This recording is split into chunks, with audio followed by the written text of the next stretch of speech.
Jake walked over, his footsteps heavy like he already owned the outcome.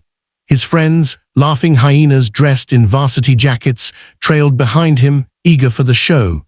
He stood at the edge of Emily's table, towering over her, tray in one hand, ego in the other. Emily didn't flinch, she didn't look up. That drove him crazy. "Look at me when I'm talking to you," he said, voice sharp enough to slice the quiet. She didn't. He picked up her sandwich, turned it over in his hand like it offended him, then dropped it on her tray with a loud splat. "Gross. What is that, tuna? You packed that sad excuse for lunch yourself, little mouse." Still no reaction. One of Jake's friends chuckled. Another pulled out his phone, whispering, "Dude, this is gold." Jake leaned in. "You think you're better than us, 'cause you sit here all smart, pretending you're invisible. You're not, you're nothing." And then came the moment, the point of no return. Jake grabbed her water bottle and dumped it on her head. A slow gasp washed over the cafeteria. He wasn't done. He grabbed the plate of spaghetti from his tray, lukewarm, gooey, drowned in cheap tomato sauce, and dropped it directly on her head. The noodles clung to her braid like snakes. Sauce dripped down her collar, soaking into her navy blue dress. Her eyes were still fixed on the table. Jake pressed a hand to her scalp gently, mockingly, like he was knighting her. "Stay beneath me, filth," he said, a sick grin spreading on his face. "Push me again, I dare you." And that was it. Something inside Emily broke. Not in the way people think, not like a shatter. It was more like something cracking open, something that had been tightly sealed for far too long.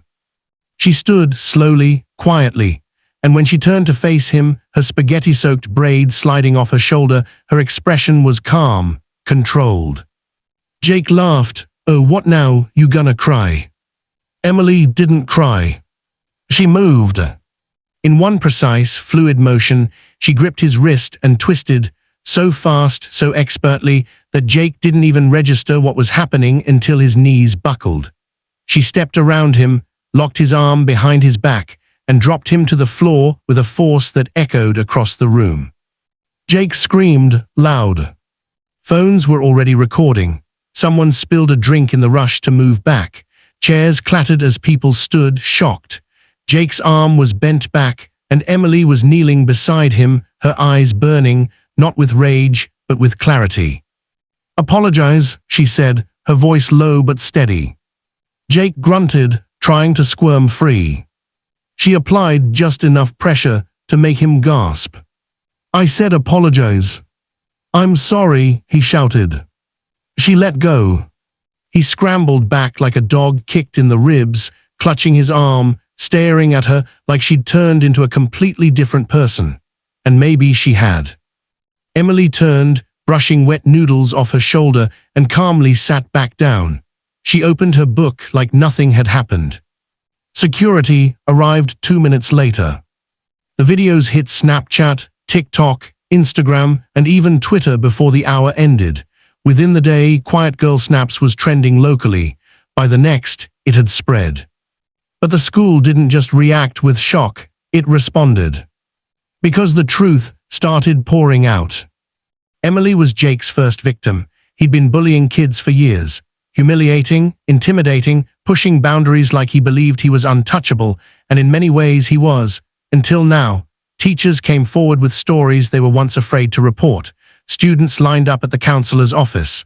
Old messages, screenshots, and videos emerged. Jake's golden boy reputation crumbled like ash in the wind. He was suspended indefinitely. The athletic scholarship offers dried up. His father threatened legal action until video evidence, dozens of testimonies, and even teacher statements buried him. And Emily. She was sent home for the day, but not as punishment, not even close. The principal, Ms. Jordan, met with her one-on-one. Her hands trembled as she told Emily something few students ever hear. "You were right to defend yourself. I'm sorry we didn't protect you sooner." Later, the school board brought in experts to start programs on anti-bullying, bystander awareness, and self-defense. Emily was offered therapy, mentorship, and eventually the choice to speak to her classmates, an option she declined at first. But something began to shift. Students who once ignored her now looked at her with respect. Not pity, not fear, respect. They started sitting beside her, not crowding, not overwhelming, just showing up. Even the teachers began calling her by name more often, asking for her opinion. She'd always been one of the smartest kids in the room. Now, people finally heard her. It was weeks before Emily agreed to speak in front of the school. It wasn't a formal assembly, just a lunch period where students gathered voluntarily in the auditorium. She stepped up to the mic, her braids still long but no longer meant to hide her. She looked over the crowd, kids who once laughed or stared or looked away. She said, "I didn't fight back because I was brave. I fought back because I was tired. Tired of pretending that staying quiet made me safe. Tired of thinking if I kept my head down, they'd leave me alone. They won't. Bullies don't stop when you hide. They stop when they're seen, so if you've been hurt, speak. If you see someone getting hurt, don't turn away. And if you're like I was, quiet, invisible, know this, you are allowed to take up space. You are allowed to stand." The room was silent. Then someone clapped. Then another. Then everyone. From that moment on, Emily Carter was the quiet girl anymore. She was the girl who fought back, not for revenge, but for dignity. The girl who stood up so others could learn how to. And every school has an Emily. The question is, will we listen before they have to scream?